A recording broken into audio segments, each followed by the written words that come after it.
Welcome to Tech Talks, Evolving Distribution. I'm Corey Hayes, and with me is Bill Rosado. Today, we're exploring how digital transformation is reshaping the distribution industry. That's right. From e-commerce platforms to CRM tools, we talk with industry experts about how distribution can embrace these changes and thrive in the ever-changing space. Whether you're just getting started or looking for new insights, we've got you covered. Today's episode is packed with information to help you navigate the digital shift. So let the tech talk begin. Hello, everybody. Corey Hayes here alongside Bill Rosado, here with another episode of Tech Talks, Evolving Distribution. And our guest that we have on today is Amiee Keenan. Amiee, how are you doing today? Hello, I'm good. Thank you for having me. Appreciate being here. Yeah, thanks for being here. Thanks for looking bright like the sun. You walked in, it's warm. I already feel warmer. We're already in the middle of summer and it's great. Great having that a little bit of summer on the podcast. Yes, my favorite time of year. Yeah. Bill, how are you doing today? Doing wonderful. And I really appreciate you coming on, Amiee, and be able to share some of the insight that you have. Yeah, I'm excited to be here again and share my insights, and hopefully it resonates with our audience. Awesome. Yeah. I'm super excited to get into the conversation. You are a part of the ISV Society, and really just from the top, what we always have our guests do is just introduce themselves to the listener. Tell us about yourself. Tell us about ISV Society, what it is you guys do, and how you fit into this conversation today. Okay. Sure. Yeah, definitely. So yes, I'm the founder of the ISV Society, which is a community, a marketing hub designed specifically for ISVs or independent software vendors, just in case some people don't know what that means, in the ERP space, which is the accounting space, like Acumatica. I've spent over 25 and a half-ish more years in this channel, working closely with ISVs, with partners, with ERP publishers, and I've been helping with visibility, traction, partnerships, community, anything that they need to do to grow in this space. So the ISV Society focuses on bridging that gap between the ERP, the partners, and the customers, getting in front of the right audience with turnkey marketing programs, events, campaigns, to simplify that visibility, right, and that partner engagement that we all are craving. And I'm also a big advocate of creating content, of being creative, of things that actually work and are useful, whether that's podcasts like we're doing today, and I have my own podcast as well, and demo days and email strategies and community-led marketing. So that's it.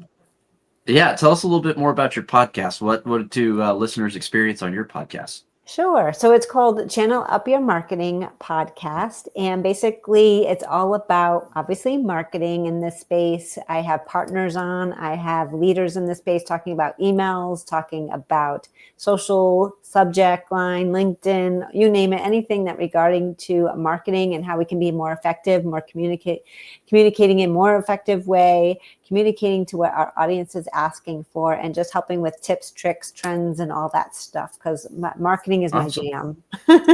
Yeah, that's awesome. Yeah, and digital shift is our jam, which is why we're here today to talk about that. So speaking of digital shift, working with ERPs and working with software, and then the end user, right, helping combine all three to be in the same page. Kind of give us some of the challenges that you've seen. Sure. And we'll take this from the ISV Society lens, so to speak. Sure. And what I see as the biggest challenges are probably not technology related. I feel like they're more people and process related. And just a few ideas of things that I've seen is lack of internal alignment is huge, right? And that can even be for any digital transformation that we can call from IT, from operations, from leadership. Are they all aligned on the goals and expected outcomes? Are they all on the same page? Are we communicating the way we should be communicating? Because digital transformation isn't just one area of a business, or doesn't focus on one specific group of people in that company, right? Digital transformation is really the entire organization has to have that buy-in, and it has to be all on the same page, and we have to communicate thoroughly. We have to communicate to everyone. We have to have open communication. We have to have those regular cadence of meetings. And making sure everybody knows and has that buy-in, which comes to next one, underestimating change management. Like tech is only as good as adoption. Like if you're going to put in this great technology, you're so excited to put in this new system, but if you have nobody using it, what the heck could you even have it for, right? Right. If you didn't get the buy-in, if you didn't get didn't make sure everybody was in alignment, then why are you going to even put in this change management in the first place? So I think training, communication, cultural shift needs to happen because digital transformation is such a huge part of any business, and it can be in many facets of any business, and it really can really pertain to anyone in the organization. So we need to really take a step back and look at that from a holistic standpoint versus just thinking this is just going to help one area, or this is just, we just need to rely on these people, so to speak. So that's where I see we're underestimating it. And also digital chaos, right? So we all think we need to automate all of these broken processes, which I've worked for companies with many broken processes, and it's very stressful when things don't talk to each other, when you have to put things in multiple places because they're not syncing, and it just takes so much time, effort, manual work. And I know from my standpoint that it's very frustrating, and no one wants to input data into 3 different areas because they're not talking to each other. So really having the groundwork to simplifying, we wanted to talk about how this groundwork, simplifying workflows, eliminating redundancy, that has to come first when we're looking at digitizing this chaos, not just automation. We want to think about how everything plays together, how everything plugs in, how everything works together, how everything talks to each other. Is it make sense for that to happen? And if we don't look at it that way, then again, you have these disconnected systems, these broken processes, because we didn't think about, hey, we got this for this, but it doesn't talk to this. So why did we get this in the first place? Right? So I like to say Monday.com, for instance, right? We all want something to manage our tasks, our projects, but if it doesn't talk to other things, if it's not, then how does that help anybody? Like I shouldn't have to put, hey, I'm doing this campaign and I'm going to put it in a Monday to track my tasks. Oh, but I need to put this campaign in Salesforce for other people to see it because they don't want to use Monday. I just feel like that doesn't make sense to me. You have to it comes back to having buy-in, making sure everybody's on the same page, and make sure everybody's going to actually use it, no matter what capacity they're using it for, because everybody's going to have a different capacity for using, say, a Monday.com, because some marketing is going to use it more for tracking in their task and getting their campaigns done. Sales is going to want to look at it from a holistic standpoint, what's going on with these partners, so I know what I'm doing, right? So I feel like it comes back to all full circle. You have to have buy-in. You have to have things talk to each other. You have to make sure it makes sense for everybody in the organization, and it makes sense that it just works together. And that comes down to also like those, like we almost sometimes organizations are in these siloed systems, and they just want to, I'm focused on this, and this is all I care about, and this is all I need to get my job done. And so then when another team is like, well, hey, we need that too, because we didn't even know you were looking at that solution, and we need something like that too. So why didn't you bring us in as well, right? So it's coming back to like, let's make sure it's coming from the top down, and that everybody knows what's going on, because we need to know from whatever area we're in our organization, does it make sense? Because I don't think it makes sense to buy one thing from one area when it can be utilized for other areas too, right?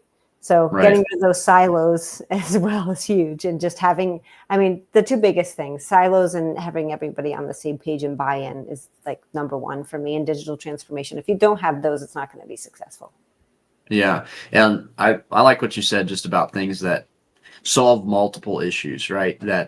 That cover the board and have access to getting information to the team. We have like an e-commerce perspective. We talk about that a lot. This is not an e-commerce podcast by any means, but that's just kind of the realm that we're in. And I hear often when people talk about e-commerce, like, well, we have a solution, but it's not integrated. And it's like, well, you don't really have a solution. And there's more to e-commerce than just e-commerce, right? You need the payments, you need the tax, you need all the other areas of e-commerce, the platform, the order, the customer service, and you just need everything talking to each other and working together. So it's a huge, e-commerce can be very, very complex. And That's just the nature of it. And I tell Yeah. people all the time to use the old phrase, like having an unintegrated solution is kind of like putting lipstick on a pig. Like it just doesn't really solve much, you know? So that's a great point to bring out. And a lot of people don't think about it. They just don't, you know, they find that one little need and they just think that this is the channel and this is just the quickest, easiest fix. And they don't really think about the actual integration that has to take place behind the scenes. So Yeah. that's a great point to bring out. So, and all the different areas of e-commerce, right? We need AP in there. We need AR in there because they're going to some way, shape or form be a part of that e-commerce strategy and that e-commerce solution. So it's like you have to pull in the different parts of the organization to come up with the right thing. It just isn't like that silo thing. Like I just need e-commerce to get my product out into the world. No, you need a lot of other things too. Yeah. And at the sake of sounding cheesy, just like you need your technology to be integrated, you need your team to be integrated. You need everybody on the same page. Yeah, that's a great way of looking at it for sure. So, okay. So kind of on the other side of that, now that you've talked about the challenges, take us through 25 years of experience. I'm sure, you've seen some success stories. And I'm sure you've seen people that have done things really well. So what does success look like in a digital transformation project, and define that for yourself? What is successful? Right. And I feel like success for a digital transformation project starts with clarity. Clarity of purpose, clarity of people, and of course, clarity of the process. That's huge. And if we all don't have clarity on those three things, then again, it comes back to the challenges we'll have that we talked about, right? Within the organization. And so clear goals, like you need to know what success looks like before you choose the tools, right? Is the goal better visibility, efficiency, growth? They're all three. What determines the roadmap? What determines what project gets first on the project board versus the other projects? How are we going to prioritize that? Who's going to be responsible for this? Who's the project manager? What solutions are we going to look at? What are our top three that we are going to say, hey, these are the top three we need to look at, and really do our due diligence and figure out which one is the best solution for us. So that would be the biggest thing. And then, of course, the right partners, right? We want the right ISVs, the right partners, and the right solution providers. They aren't just vendors, right? They're part of your transformation journey, your transformation process. And I feel like the most successful projects that we've been seeing involved early are collaboration and input for everybody.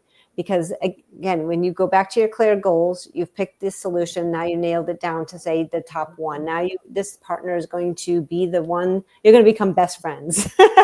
You're going to be meeting with them on a regular cadence, whether it's weekly, daily, monthly, to get this project off the ground. So you're becoming great friends, partners, working together, being on the same page, and making sure that everything is getting done in that timely manner. And they can have input as well as helping you move along in this journey. So really taking that to heart too. And then, of course, the mindset. The best projects I see that are the best outcomes are that they move in phases. There's learning and adapting along the way. There's trainings. There's trainings and or certifications that are involved depending on what the digital transformation involves. But having these milestones and these stepping points along the journey, and what phase, I feel like the phased approach is the best way, because phase 1, we have to get this done. Okay, phase 2, we have to get this done. Okay, phase 3, we have to get this done, and then we go live, whatever that looks like. But making sure it's broken out. Everybody has their day jobs. That's the other thing. Like making sure that these phases are broken out in a way that everyone can still have time to do their day job and not feel overwhelmed. Because sometimes I feel like when we start this digital transformation, people are like, oh, well, how am I supposed to do my regular work if I'm working on this, right? So I really feel like we need to have that flexibility of saying, okay, we know you have to get your day job done. How many hours a week can you commit to this project? And what can we maybe offload for you to help you get this project done? So often I see is, oh, no, you got to do your day job and do this. Sorry, right? Like, we don't care if you have to work more hours a week. And I just feel like that's not going to help get the project right. It's not going to help everybody be on board and be happy with this process if that's what we're doing. And, we all have lives outside of our jobs. And so often I've been sucked into doing, more than 50, 60, 70 hours a week for projects. And so I don't think and I think back then when I first started out, that was the norm, but I feel like the norm now is really having that balance in between our job and our private lives too. I think it's so important. I think often gets forgotten as we're doing this digital transformation and thinking about how many hours it's going to take versus, and how many hours it's going to take and how it's going to take away from their day job and how we can make it easy for them and not as stressful as it should be, or how stressful we think it should be. And so I think that's a huge thing. And then, of course, marketing and communication support. So I believe internal marketing plays a key role. Surprise there, since imagine that. Since that's my go-to for but you really need internal buy-in. And I talked about this: user adoption, clear messaging, why this transformation is happening. Maybe marketing team sends out these weekly highlights or these weekly newsletters internally to the team on how the progress is going, what the success stories are, maybe we had some hiccups along the way, but sharing that journey with everybody, even if they're not involved or if they are involved, is nice to keep everybody in the loop of what's going on with this project, whether they have some hands in it or not. And just, again, having everybody on the same page. Because ultimately, when this project is done, based on how many phases it is, ultimately everybody's going to have some hands-on into that system, whatever it is, most likely. So just keeping everybody in the loop with some fun, engaging newsletters, emails, or whatever it is, to keep everybody up to date on a weekly or monthly basis, so everybody knows what the project looked like, what's going on, where we are on that roadmap, and just don't keep people in the dark when you're doing this within your internal teams. It just doesn't make sense. So it's funny, right? You're talking about marketing being important. What some people don't realize is internal marketing is just as important as external marketing, right? Yep. How do you get the message internally so you do get that buy-in? So that's a great point. Mm-hmm. So, Amiee, you and I, we met at an event called Amiee Connect. Yes. Right. Can I put you on the spot and ask you to kind of tell everybody what that is? Yeah, sure. Okay. So that's an easy question. So I've been involved I was trying to think about how long I've been involved with Amiee Connect, which is a nonprofit organization built on Acumatica partners, customers, ISVs, a community where we all come together to share our expertise, our tips and tricks. We give partners and customers knowledge about the ISVs in this space through sponsorships and virtual events and happy hours and webinars. And I want to say 2019, I think I started with Amiee Connect on the events and webinar committee. And now I'm on the board. So I've really invested some time and money and sweat and tears into this organization. So it's a great organization to be a part of. It's free, obviously, for anyone to be a part of it. We have our 2-day virtual event in September called Amiee Connect. We have John Case as our keynote speaker every year. I don't know if this should be public knowledge or not yet, but we just launched the opening registration of our event. Haven't really done much marketing around it, but we already have 150 people registered. So Wow. Already got a good leg up on that already. So it's very exciting. We have so many different educational sessions from our partners. We have our ISVs do educational sessions and sponsor it. So it's really a great 2-day event to really absorb all things Acumatica. We do industry-specific content. But yeah, so it's a growing community. Anybody can be a part of it, and everyone should be a part of it. Awesome. That's great. I didn't mean to put that out there. No, that's fine. I love talking about it because I feel like it's something not everybody knows about. And we are always looking for new members, obviously, trying to grow the community in any way, shape, or form that we can. Yeah, that's awesome. Communities are so important, right? Mm-hmm. And people don't realize how important that is. Just having the time where people can come together from different walks of life, right? Mm-hmm. And to be able to come together and solve problems that you didn't know you could help someone else, that you solved already and don't realize it's someone else's problem too. Right? Exactly. Yeah. So we actually obviously have, there's an AccuConnect website. You can go out there and see what events are happening. There's blog content out there, so you can read a ton of different blogs. There's assets you can download. So we're always, again, trying to provide educational, informational content as much as we can to the community, because we know how important that is. That's awesome. Oh, sorry. Yeah. Go ahead. No, you're good. You're good. I was just going to ask you kind of the big question that we ask everybody that we have on our podcast is, what is the biggest tip? And I know you've covered a lot, but what is the biggest tip that you would give to companies that are looking to embark on a digital journey? Where should they start? Like, what is number one most important thing? So I'm going to take this as from my ISV hat, and it's coming from working in the ISV space for a very long time. And obviously why I launched the ISV Society is that what I do is I encourage ISVs, again, independent software vendors, to align with these success factors that I talked about in a digital transformation project, like the goals, the right partners, the mindset, the marketing and communication support. Because when they do, at the end of the day, they don't just sell software, they become a strategic part of that customer's transformation story. And that's what we have. That's where I feel like sometimes we need to take a step back and realize what we do from a solution standpoint, that we don't sell a product. We sell something that's going to give these end users an easier way to do their job. We're going to make their lives easier, right? We're going to streamline, automate. We're going to make things less stressful, hopefully. We're hoping to give some hours and time back in their day so that they don't have to work the 50, 60, 70-hour work weeks.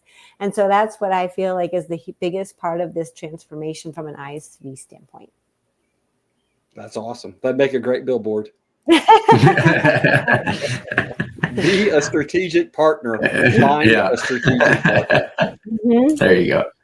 That's awesome.